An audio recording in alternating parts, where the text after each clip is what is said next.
Director general of forces intelligence DGFI এর 4টি প্রাতিষ্ঠানিক অ্যাকাউন্ট সাময়িকভাবে অবরুদ্ধ হয়েছে।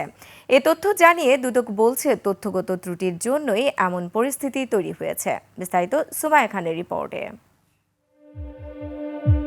দেশের প্রধান সামরিক গোয়েন্দা সংস্থা director general of forces intelligence DGFI এর সাবেক মহাপরিচালক হামিদুল হকের 4টি ব্যাংক হিসাব অবরুদ্ধের আদেশ দিয়েছিলেন আদালত। দুদকের আবেদনের প্রেক্ষিতে এই আদেশ দেওয়া হয়।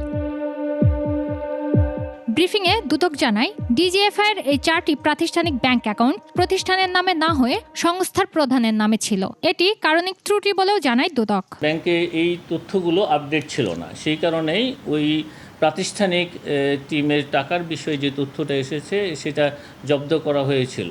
এগুলি আপডেট করার কথা ছিল ব্যাংকের, কারণ আমাদের কর্মকর্তারা আছে ব্যাংকের তথ্যের ভিত্তিতে এই উদ্যোগটা গ্রহণ করেছিলেন। পরে জানা গেছে যে তাদের ডিজিএফআই পক্ষ থেকে এটা জানানো হয়েছে যে এটা অ্যাকচুয়ালি প্রাতিষ্ঠানিক অ্যাকাউন্ট। এদিকে শেখ হাসিনা ও তার পরিবারের সদস্যদের বিদেশে থাকা সম্পদের তথ্য যথাসময়ে না পাওয়ায় অনুসন্ধান ও তদন্ত বিলম্বিত হচ্ছে। দেশের বাইরে থেকে অনেক তথ্যাদি আমাদের সংগ্রহ করতে হয়, যেগুলিতে আমরা মিউচুয়াল লিগ্যাল অ্যাসিস্ট্যান্স রিকোয়েস্ট পাঠিয়েছি অনেক জায়গা থেকে। এখনও আমরা দালিলিক প্রমাণাদি সংগ্রহ করতে পারিনি বা আমাদের কাছে এখনও সেগুলো এসে পৌঁছায়নি, সেই কারণে কিছুটা সময় লাগছে। তবে আইনি সময়ের মধ্যে তারা প্রতিবেদন কমিশনে জমা দেবে বলেও জানায় দুদক মহাপরিচালক। নিশ্চয়ই তারা তাদের প্রতিবেদন দাখিল করবেন। সুমাইয়া খান, 21 টেলিভিশন, ঢাকা।